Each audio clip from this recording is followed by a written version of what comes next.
In 1969, the humans landed on the moon through a successful space mission, and some exceptional engineering and a few thousand lines of code made it a reality. The code allowed the engineers to monitor the system successfully and make real-time decisions. It was a small code base that allowed engineers to debug it easily. In the age of distributed computing, there are complex applications with billions of codes that needs to be written and monitored. And definitely you can't do that manually, right? There comes observability. It helps measures systems internal state through outputs such as logs, metrics, and traces. Interestingly, T-Hub has partnered with a leading observability platform or a company called New Relic. New Relic has recently established its innovation center in Hyderabad and had got into partnership with T-Hub, where New Relic is going to help T-Hub startups with discounted solutions, mentorship, and also events and access to New Relic's leadership. We also have Prabhu Nakkeeran. Welcome, Prabhu. Prabhu is the Group Vice President of Engineering at New Relic, where he oversees engineering initiatives focusing on enhancing infrastructure, observability solutions, and previously Prabhu has been with AWS, F5 Networks, and CA Technologies. Welcome, Prabhu. Thank you for the warm welcome, and thank you to all of your listeners as well. Happy to be here and talk about observability. Thank you. I was going through what observability means because in my day-to-day life, I interact with a lot of founders, and this is something new for me in terms of observability, how it can actually kind of help DevOps, ML, and the engineers, for example, right? Could you simplify what exactly observability means? Absolutely. So in simple terms, think about observability or observability platforms of today as helping you get the complete view of your system, right? Today, most modern systems are microservices, right? And they're spread across multiple environments, and it gets harder and harder for any sort of traditional monitoring, which is fairly siloed, right? Looking at raw data to make sense of it all, right? And that's where an observability platform like New Relic comes in, where we are able to ingest all of your data across various systems and then give you a complete view with the right contextual insights for you to be able to run your business successfully, right? Operate your business successfully. Could you simplify it in terms of what are the different types of observability and who is it for? Who is the right person to kind of look into it from any engineering IT company perspective? Yeah, I think observability applies to all of your engineers. For the most part, our primary audience is developers, DevOps engineers, SREs, platform engineers, infrastructure engineers. They're all looking for that visibility, whether it's applications and visibility into how well their code is executing and how well their applications are scaling and serving customer needs, or the infrastructure on which these applications run, and really getting that full stack observability. And it applies to all of these engineering disciplines we talked about, as well as executives that want a worldview, if you will, of the state of their business and understand how well their business is run and how well their services are operating. I think our dashboards and visualization tools help with that as well. Right? Thanks, Prabhu. I think what I understand is your role is primarily focused on infrastructure observability. That's right. So, could you deep dive on why observability is crucial for any modern IT company, and where does infrastructure observability plays a key role? That's right. Absolutely. If I first, before I jump into that, just a quick, what exactly is infrastructure observability? So infrastructure observability allows you to monitor and understand your infrastructure, your IT infrastructure, right? What New Relic does is it lets you ingest real-time data. So your metrics, traces, logs, events across your infrastructure. When I say infrastructure, I'm talking about your hosts, your containers, your cloud infrastructure, so cloud resources, all of that, and it brings that all into one unifying platform, right, where you can get a complete view of your infrastructure's health and performance, and thereby helping you operate your business successfully. You're able to detect issues and fix them faster.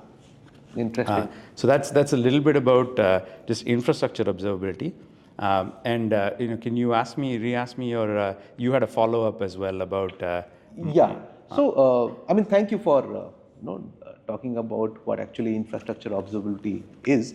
Wanted to understand, why do you think, or why observability is crucial in today's IT companies? We talked about how humans landed on the moon, and with few thousand lines of code, people were able to kind of make changes manually, right? But how in the modern era, in the contemporary era, where do you think the changes have come in, and why is it important for the companies to look at observability? I think that's an excellent question. When I think of like modern IT ecosystems, I think there are a few things come to mind, and how observability plays a role there. I think of like complex architectures, right? And where if you look at modern systems today, how everything is built on microservices for the most part, how businesses are building across various environments. And when I say that, I mean on-prem environments, public cloud, private cloud environments, right? So really, it's that complex architecture that is driving more need for observability, right? Where you're able to now ingest all that data across your applications, running across various environments, bring that all into one platform, and be able to make sense of it all, right? Sure. So that part is about like the complex architectures. The other thing that comes to mind is how fast we are releasing software in general. We've gotten to a point where, like, I think we are moving like never before. We are building and releasing software at a speed like never before, right? And in order to be able to do this at that pace and be able to deliver software with high quality and highly performant software, you need that continuous feedback loop, and that's really what observability brings, right? I think maybe those are the top reasons I can think of, and then another one that comes to mind is also about the user experience, right? When you think about your end, like as a business, your end customer experience, you want to be able to proactively detect, proactively find and fix issues even before they impact your customers, your users, and users have come to expect services that run 24/7, right? That just have a high availability and high performance. Those expectations are normal these days, right? Sure. And in order to keep up with those expectations, you need to be able to detect early, fix before it becomes something that impacts your customer. So Prabhu, I think you spoke about very key important elements where today at the pace at which softwares or updates are released, right, and the effect or the impact that it has on any kind of IT infrastructure, it's immense, right? Yes. Do you have such? I would also want to talk more deeply about New Relic's observability platform. But before I do that, I would want you to kind of club that response about New Relic's observability platform, as well as some impactful use cases where you have seen that the companies that have benefited from this kind of transition from an ancient infrastructure to uh, to the observability brought in by New Relic? Yes, yes. I can give you a couple of different examples, that of customers that have benefited, like specifically customers that have been that are New Relic customers, right? Um, so Can you name them? I don't think you can name them. I do like I can name them. I have at least a few that I can name that are fairly local as well, right? And so I think that would yeah. matter. People, if people can relate to such names, I think that would also be really great. Please. Yeah, absolutely. So one big one that comes to mind is Swiggy. Okay. And Swiggy, as you know, is one of India's top food delivery platforms, and they use New Relic. They use New Relic alerts for their they're at this point I think they're over 30 million users. And they use New Relic alerts to be able to proactively run their technology operations. And what they've done by doing this is they've achieved a 10% rise in productivity doing that. Another one that comes to mind is Open Financial Technologies. Open is Asia's first neo-banking platform. And what they've been doing with New Relic is they've actually removed duplicate data, and they've been able to categorize all their alerts, which they weren't previously able to do. And the really awesome story there is that they've reduced their mean time to repair, so an MTTR, by 97% for their high urgency incidents. Right. This means that typically well-run businesses often measure MTTR, and a 97% reduction is an amazing achievement there by that team. So they've done that through New Relic, like I mentioned, by removing a lot of duplicate data and by consolidating their alerts. It's a very interesting term, the MTTR, mean time to repair, right? Yes. So I think with the proper infrastructure and observability in place, I've seen companies go from a 30-minute MTTR to a 5-minute MTTR. Could you, because this is very interesting, can you name some more customers or use cases? Let's deep dive on the use cases. Yeah. You talked about Swiggy. How exactly or what kind of challenges do customers like these face, or in your experience would startups face when they are growing? Yeah. And what kind of use cases could be clubbed into New Relic's observability platform that can be taken care? Yeah, that's a great question. I think the challenges vary if you're a startup versus a customer like Swiggy. To address the startup question, I think for startups it's really important. It's very easy to as a startup ignore something like observability, right? Versus I think that does become your competitive advantage over time. And so if you as a startup start right with the right observability practices in mind, sort of bring in operational excellence into your culture, you make that part of your culture from the get-go, then what you're going to do for yourself is you're going to get ahead of your competition, right? Because you are able to just operate more efficiently as your business grows and scales, right? Because you started right. You started with the right best practices, observability best practices, and the right operational excellence culture when you were small, right? And so as you grow and you grow with that culture in mind, you're going to have that competitive advantage. The other thing is you're going to your customers are going to trust you more, right? And you're going to earn that trust early, and you're going to continue to retain that trust because you have those. It's just ingrained in you, right? And I've seen really large companies be very successful because it's ingrained in their culture. You worked at Amazon, I did too, and operational excellence is just ingrained in the culture. And they started right, and they've grown to a massive size at this point, but still it's super ingrained in that culture. And so likewise, it'll be my advice to startups as well is, if you start right with the right observability best practices in mind, that's going to carry you a long way, get you ahead of your competition. So I think that brings to my next question, and thank you for touching upon that. So for a startup or for any company per se, what is the roadmap to start looking at observability? What stage and costs, with respect to cost, how expensive it is, and what kind of resources would any typical early stage startup would need to kind of get into the path of achieving observability? I think that's a really good question. I think that with there are some maybe challenges and opportunities I'll talk about. I think there is a tool sprawl wherever you go, and it's very easy to kind of get caught up in that.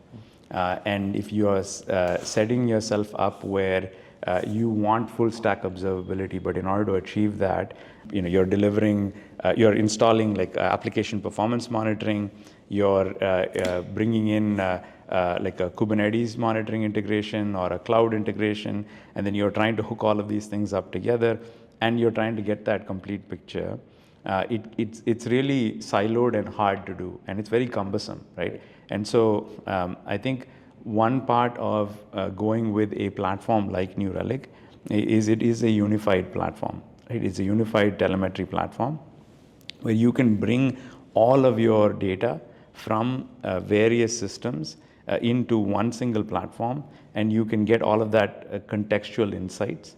Right? Is I think where like I would recommend for like startups to think along those lines, think about an observability platform. And I think on the flip side, you might be thinking as a startup, you might be thinking, hey, but it's, these unified observability platforms, telemetry platforms are expensive, right? Or, cost would be an issue, right? And so that's where, again, with New Relic, one of the things that we are doing is we're offering a flexible pricing, right? And flexible pricing is in order to solve some of these challenges. We have a pretty good free tier, which is about 100 gigs of data that you can ingest per month, which kind of gives you, it's a fairly generous free tier. A lot of startups use that free tier with us. And then as you grow, there are different models that you can, we have a user-based pricing, and we recently launched compute-based pricing. So, compute-based pricing is what we call CCUs, or compute capacity units. And so it is basically charged as, you consume more compute capacity, you get charged, right? And so if you could think about it as compute capacity is like actions that are user-initiated actions. Consuming compute capacity involves user-initiated actions, like maybe you're making an API call, or you're running a query, or you're viewing a dashboard. Those are all consuming compute capacity, right? And so that's effectively what gets billed.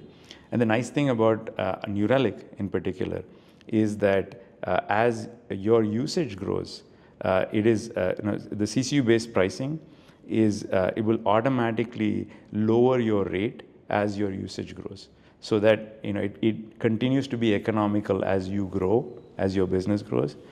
Is baked into that platform, right? And so those are some of the things I think. I see a lot of similarity here between observability and any cloud platform, right? Correct my understanding there. Yeah, I think I think cloud platforms are in a way trailblazers in terms of how they've made everything more accessible to everyone. And I think a lot of businesses are following suit, right? And if I have to talk about the difference between any cloud platform and observability, what would that be? I mean, it's a very naive question, but for my understanding, I would definitely want to ask that. Yeah, I think about it as maybe for cloud platforms, they offer primarily they offer all of the infra that you can run your applications and services on, Right. And they also are in the observability business, right? They have their own observability solutions. Right. But if you are really looking for observability solutions that are, sort of cloud neutral, if you will, multi-cloud solutions Right. that cut across. So we support AWS, Azure, GCP, right? So you might be running hybrid applications. You might be running across public clouds, private cloud. So that's where I think a big difference is for us, is that multi-cloud aspect is a big difference. We also ingest a lot of different data types, right? And so that's a big I think difference as well. Is we're not catering to one or the other. We're trying to ingest like all melt types, so melt types meaning metrics, events, logs, and traces. And on top of that, I think like as an observability vendor, that multi-cloud aspect, ability to ingest everything and then contextualize everything, I think is where we have our strengths. And I think the cloud environments are a bit more siloed in what they're offering, right? So I think that's very interesting, because all this while, I mean, thank you for bringing that up, that, how a dedicated observability platform, it creates an impact and becomes, and being cloud agnostic, the kind of value that, it brings onto the table vis-a-vis going after one particular cloud segment and taking observability. The other thing I'll add to that is we have over 500 integrations. So the tools and technologies you use today, we integrate with, so that it's easier for you to get started, and like that zero to value, where very quickly in a few steps you get to value in our dashboards and our alerts and the value of the platform.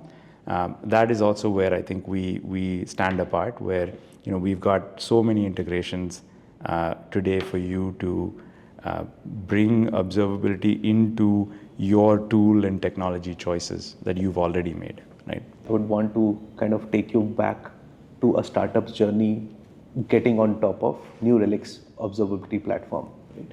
What is the right stage of them coming onto the platform? Would it be when they actually start building an application, or when they have moved to a certain stage? And while I understand from the responses that it has to be the DevOps engineer or the cloud engineer sitting with or the developer sitting with the founder is the right resource to kind of delve into that, right? But what is the right stage for any startup to get onto the platform? I think from the get-go, right? This is where at least my mindset is around from the get-go, because one, it allows you to really learn early, experiment early, build in the right efficiencies early. While if you start with New Relic, like I said, there's that 100 gigs of the free tier per month where you can ingest 100 gigs of data. For a lot of our startups, they start early with that free tier. How long is that for? That is as long as you're under 100 gigs a month. Okay. Yeah.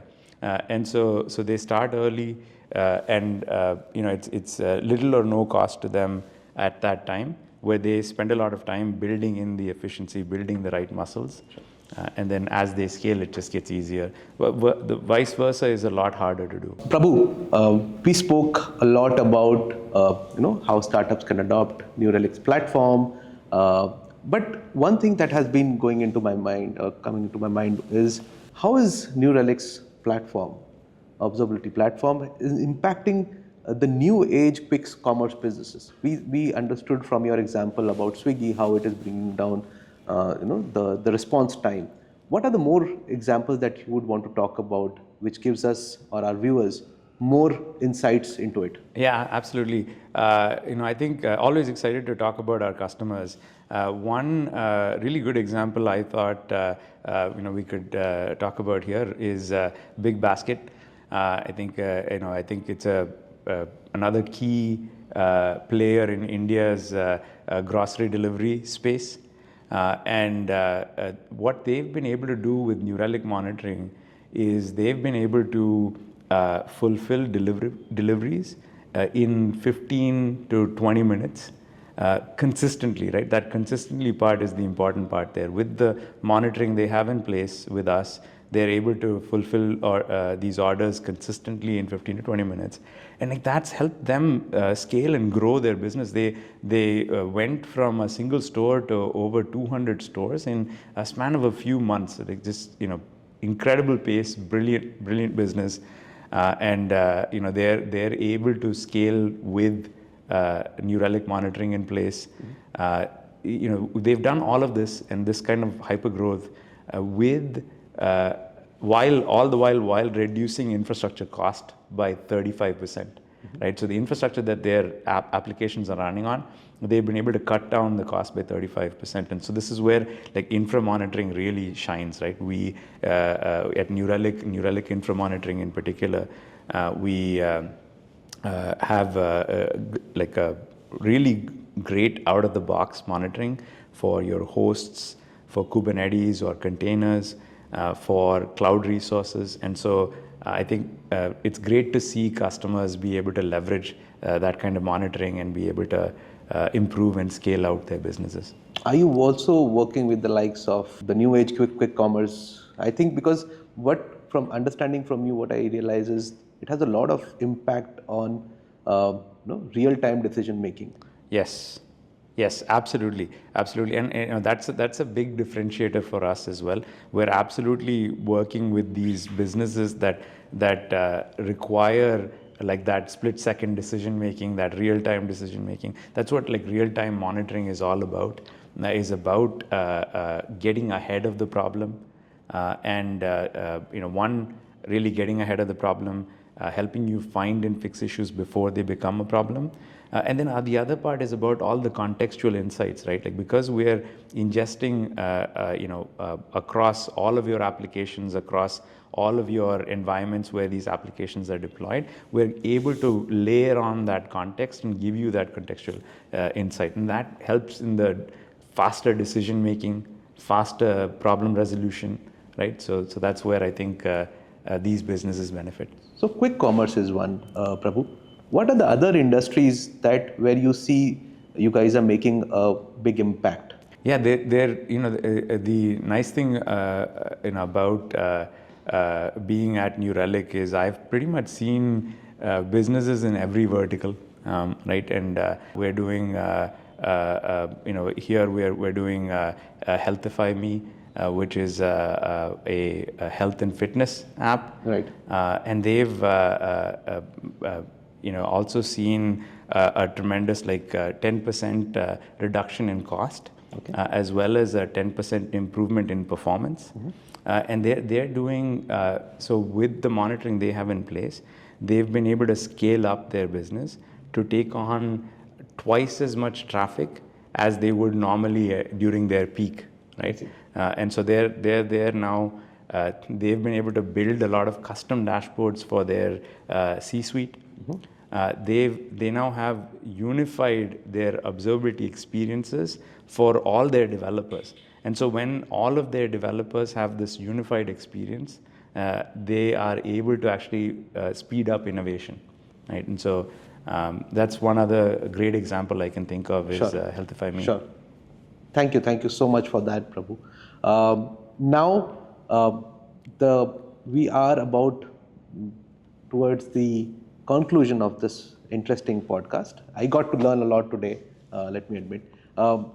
Let's also talk about New Relic's relationship with T-Hub, right? How do you think this is going to go ahead with respect to the kind of involvement New Relic is going to bring and help startups here? Yeah, that's great. I'm glad you brought it up. We are super excited about the partnership with T-Hub. I think you all are doing a tremendous work here. I think we, with this partnership with T-Hub, I think we are going to spend more time doing dedicated events with startups. There's a lot of mentoring opportunity here. There's also opportunity for us to provide some good, like cost-effective ways for startups to onboard with us. We'll partner more with you all on some programs that we can run together to help startups take advantage of observability solutions like New Relic in a cost-effective way.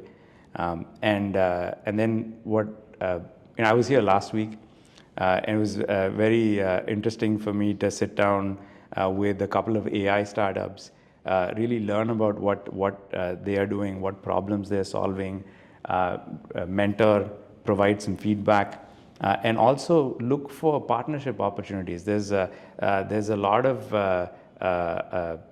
great opportunities out there for startups to partner with larger companies like ourselves and solve problems together. And so I look forward to some POCs and opportunities that come from some of those engagements as well. I think I will also ask you a follow-on question, completely unscripted, unplugged. Is that, do startups also get access to, I mean, for example, I understand that New Relic is working with great customers, right? Do startups, when they partner with you, do they also get access to some of your key customers with respect to, seeing how they can leverage your support and work with them as well? Absolutely. I think there's always that sort of opportunity where if we're partnering together to solve problems for a specific set of customers, then there is that opportunity to also make our customers your customers, right? And so there's absolutely that kind of partnership opportunity, I think. Thank you so much for saying that out, and for everybody, not to forget, there's 100 gigs of compute. Yeah, free data ingest per month. Available. That brings us to the last part of our interesting podcast today. I have got some interesting quick fire round questions that I would want to kind of ask you. I've seen that doing it in coffee with Karan. There's no coffee here, but water with Vijay. Sounds good. All right. So, Prabhu, and favorite tech tool or software apart from New Relic? I geek out about all of the new innovation that the public clouds are doing. So I follow, closely follow what AWS and Azure are constantly up to. Okay. Specifically, I really look at what they're doing in the developer tools space. And so that's something that I geek out about outside of New Relic. So a tech trend you are most excited about right now? Generative AI. Okay. All of us are. Yeah, that's okay. What's one surprising thing about New Relic that most people don't know? New Relic is not an APM only business. I think a lot of folks think it's an APM only business. What's APM? So application performance monitoring. Okay. That's how we got our start. Okay. But we are much more as a unified observability platform. Like we talked about infrastructure monitoring. I know you wanted one-line responses. I'm sorry. So. All right, I'll give it to you then. All right.